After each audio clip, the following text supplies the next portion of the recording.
அறச்சீற்றத்தின் வாயிலாக பார்த்து கொண்டிருக்கும் தமிழ் சாதி சொந்தங்களுக்கு இனிய மாலை வணக்கம். அதாவது நாளுக்கு நாள் நம்ம அடுத்த அரசியல்வாதிகளையும் அடுத்த சித்தாந்தங்களையும் எதிர்த்து கருத்தியலாக இந்த அறச்சீற்றத்தில் பேசிகிட்டு இருக்கோம். தொடர்ந்து அரசியலை விமர்சித்து கேள்வி கேட்பவராக இருக்கும். தமிழ் தேசியத்தை முன்னெடுத்து நாம் தமிழ் கட்சியில் இருந்து கொண்டு தமிழ் தேசியவாதியாக திராவிட சித்தாந்தங்களை எடுத்து பேசிக்கிட்டு இருக்கோம். அதே போலத்தான் தாவேகா தலைவருமான நடிகருமான இப்பொழுது மாண்புமிகு தமிழ்நாடு முதலமைச்சருமான திரு விஜய் அவர்களையும் எதிர்த்து கேள்வி கேட்டோம். அதிகமாக கேள்வி கேட்டதும் நாம் தமிழர் கட்சி தான். எப்பொழுது தேர்தலுக்கு முன்பு, தேர்தலுக்கு பிறகு அநீதி நடக்கும்போது குரல் எழுப்ப வேண்டிய கடமை அனைத்து கட்சிகளுக்கும் இருக்கு. அனைத்து கட்சிகளும் எதிர்கட்சியாகத்தான் தாவேகாவுக்கு செயல்படும். அது உளப்பூர்வமான உண்மை. அதுபோலதான் நாம் தமிழர் கட்சியும் எதிர்கட்சியாக செயல்படும். எப்படி திமுக இருந்தபோது எதிர்கட்சியாக நாம் தமிழர் கட்சி செயல்பட்டதோ அதே போலதான் தாவேகா இருக்க பொழுது செயல்படும். நல்லது செஞ்சா இங்கு பாராட்டுக்கள் கண்டிப்பாக வரும். அதுவே இது தவறா போகுது அப்படிங்கிறப்ப எதிர்த்து தான் கேட்க முடியும். எதிர்த்து கண்டிப்பாக குரல் எழுப்பும். அதே சொல்றாங்க, நாம் தமிழர் கட்சியுடைய வாக்கு வங்கி குறைஞ்சதுக்கு தாவேகாவை விமர்சிச்சதுதான் காரணம். பொழுதேனிக்கு அனைவரும் தாவேகாவை விமர்சிச்சதுதான் காரணம். எப்ப? தேர்தலுக்கு முன்பு. இப்போ தேர்தலுக்கு பின்பு என்ன சொல்றாங்க? தாவேகாவை விமர்சிட்டே இருக்கீங்க, எதுக்கு தேர்தலுக்கு பிறகும் கேள்வி கேட்குறீங்க அப்படின்னு. இப்போ யார் தான் கேட்குறது? எனக்கு புரியலையே. இந்த மண்ணுக்காகவும் இந்த மக்களுக்காகவும் யார் தான் கேள்வி கேட்பது? தேர்தலுக்கு முன்பு விமர்சித்தது கட்சி தொடங்கினோடனே விமர்சிக்கலையே. கட்சி தொடங்கினோடனே அண்ணன் இடும்பானம் கார்த்திகா இருக்கட்டும், சாட்டை துரைமுருகன் அண்ணனா இருக்கட்டும், யாராக இருந்தாலும், ஏன் சீமான் அண்ணனா இருக்கட்டும், யாராக இருந்தாலும் கட்சி தொடங்கியிருக்காங்க, நல்லா வரட்டும்னு வாழ்த்து தான் தெரிவிப்பாங்க. வாழ்த்து தெரிவித்தோம். ஆனால் இந்த கண்ணோட்டம் தவறாக போகுது, மக்களுக்கு இடையில தப்பா போயிட்டு இருக்கு அப்படிங்கிறதையும் எப்ப தெரிஞ்சுக்கிட்டோம்னா இந்த விக்கிரவாண்டி மாநாட்டில், முதல் மாநாட்டிலேயே கொள்கை தலைவராக பெரியாரை ஏற்றுக்கொண்டு வந்தார். அப்பயே கொள்கை எதிரியாக திராவிட சித்தாந்தங்களை வைத்து கொண்டு வரும்போது கொள்கை எதிரி தான் தாவேகா. ஒரு நடிகராக இருந்தபோது எல்லாருக்கும் பிடிக்கும். எனக்கும் பிடித்த நடிகர், நான் பார்க்காத படங்களே இல்லை விஜய் படத்தை. அது வேறு. இப்போ வந்த படமாக இருந்தாலும் பார்க்க தான் போகிறோம், இனிமேல் நடித்தாலும் பார்க்க தான் போகிறோம். ஆனால் அரசியல் என்பது வரும்பொழுது அது எங்களுடைய அப்பா அம்மாவாக இருந்தாலும் எதிரி தான் கொள்கைக்கு, யாராக இருந்தாலும். இவர் திராவிடமும் தமிழ் தேசியமும் இரு கண்ணு என்று சொன்னதுக்கு அப்புறம் முழுவதுமாக எதிர்த்தோம். அண்ணன் இடும்பானம் கார்த்திகா இருக்கட்டும், அண்ணன் சாட்டை துரைமுருகன் இருக்கட்டும், பேசுவதை எதிர்த்து கேள்வி கேட்டாங்க. இதெல்லாம் தப்பா போகுது அப்படின்னு தொடர் தவறான விஷயங்களை பேசினாரு. மாற்று அரசியல் என்ற பேர்ல அதே ஸ்கிரிப்ட் பேப்பர், அதே துண்டறிக்கை வச்சுக்கிட்டு வந்தாரு. அப்படி இருக்கும்போது எப்படி நீங்க மாற்றாவீங்க? திமுகவுக்கும் அதிமுகவுக்கும் எதுல நீங்க மாற்று அப்படின்னு தான் கேள்வி கேட்டாங்க. வந்து யாரும் தாவேகாவை தனி மனித தாக்குதல் செய்யலையே. அவர் அத்தனை உறவுகளோட இருக்காரு அப்படின்னு யாரும் தனி மனித தாக்குதல் பண்ணல. படத்துக்கு ஜனநாயகன் படம் வரல அப்படின்னு எதிர்த்து கேள்வி கேட்டதும், அந்த படத்தை நான் சாட்டைகளை வெளியிடுறேன்னு சொன்னதும் இதே சாட்டை திருமணம் தான். அப்படி இருக்கும்போது யாரும் அவருடைய தனி மனித வாழ்க்கையை பேசல. பேசியது எல்லாம் கேள்வியாக அரசியல் கருத்தியில தான் கேட்டோம். அதுக்கு தனி மனித ஒழுக்கத்திற்கும் தனி மனித வாழ்க்கைக்குள்ளும் போக வேண்டிய அவசியம் எங்களுக்கு இல்லை. 1000 கேள்வி அதன் விஜய் அவர்கள்ட்ட இப்பொழுது இருக்கக்கூடிய தமிழ்நாடு முதலமைச்சர் கேட்க வேண்டிய கேள்வி 1000 கேள்வி தேர்தலுக்கு முன்பு இருந்தது. அதை தான் கேட்டோம்.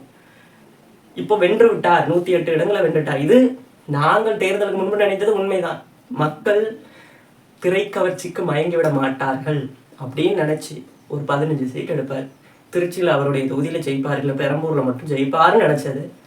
தேர்தல் வாக்கு எண்ணிக்கை நாளன்று மக்கள் கொடுத்த பரிசு மனவேதனையை கொடுத்தது. இதுக்கெல்லாம் காரணம் நாம் தமிழர் கட்சி 8லேருந்து 4 போனது காரணம் விஜயை விமர்சிச்சதானா? இது ஒரு மூட நம்பிக்கை.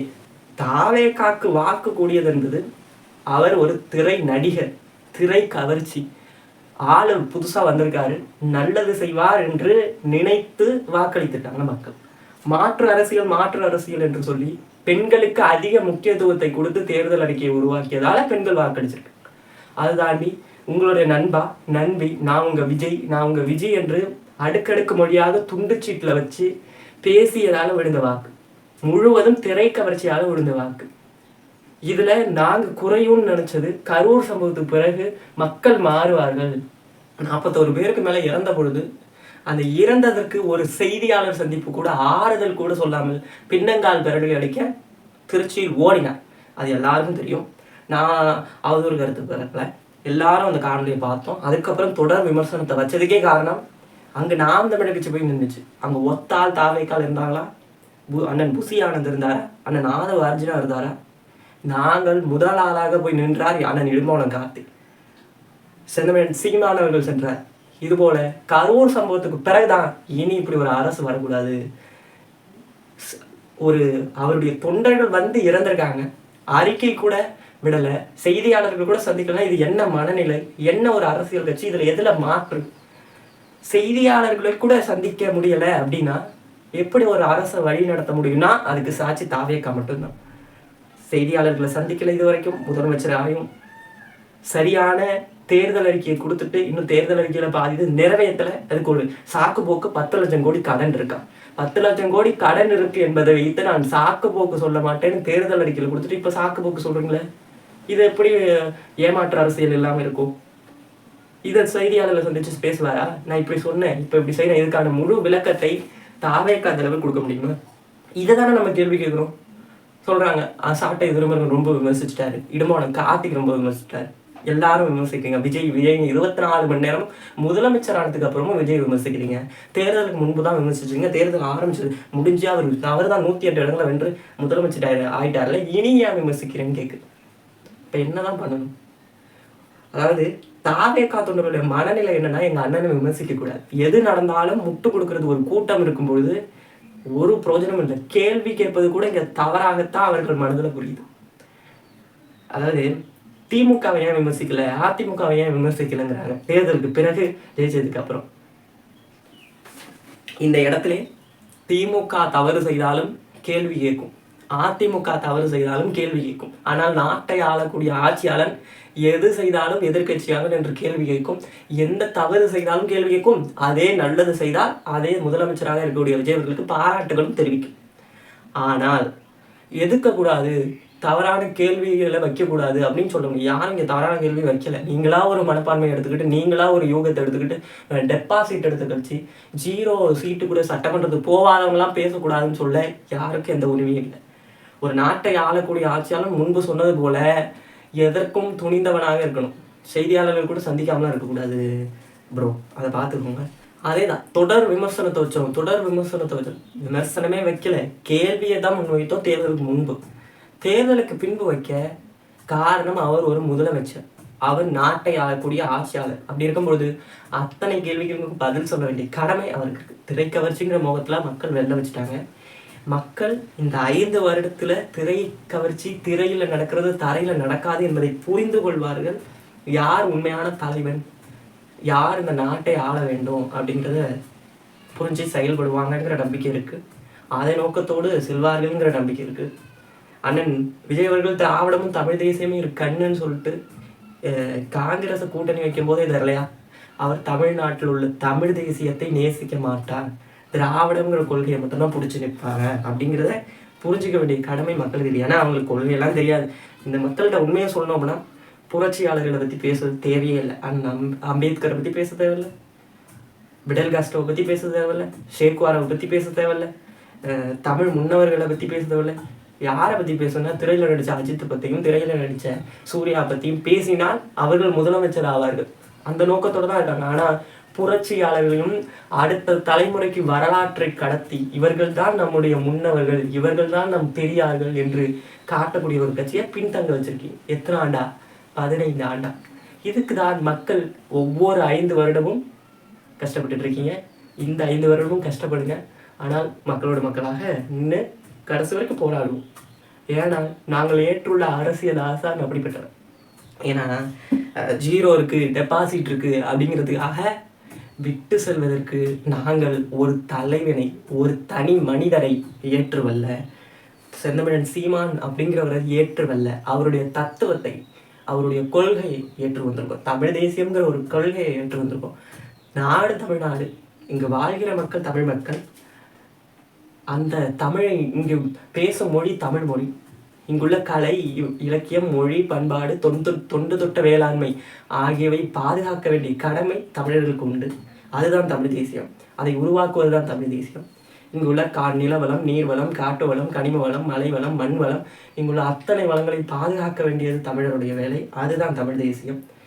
இங்குள்ள பசி, பஞ்சம், கொலை, கொள்ளை, அடக்குமுறை, ஒடுக்குமுறை, சாதிய இழிவு, பெண்ணிய தீண்டாமை, இதெல்லாம் இல்லாத பாலியல் வன்கொடுமை, இதெல்லாம் இல்லாத ஒரு புதியதொரு தேசத்தை உருவாக்கணும். அதுதான் தமிழ் தேசியம். இங்குள்ள அத்தனை வளங்களையும் பாதுகாக்கணும். அதுதான் தமிழ் தேசியம். இங்குள்ள முன்னோர்களை, இங்கு நமக்கு முன் இருந்த முன்னவர்களை, வரலாற்றை கடத்த வேண்டும். அதுதான் தமிழ் தேசியம். இங்கு தத்துவத்தை ஏற்று தலைமை ஏற்கணும். அதுதான் தமிழ் தேசியம். இந்த நாட்டை தமிழன் தான் ஆளணும். அதுதான் தமிழ் தேசியம். வந்தவரை எல்லாம் வாழ வைக்கணும், ஆனால் என் சொந்தவர் மட்டும்தான் ஆளணும்.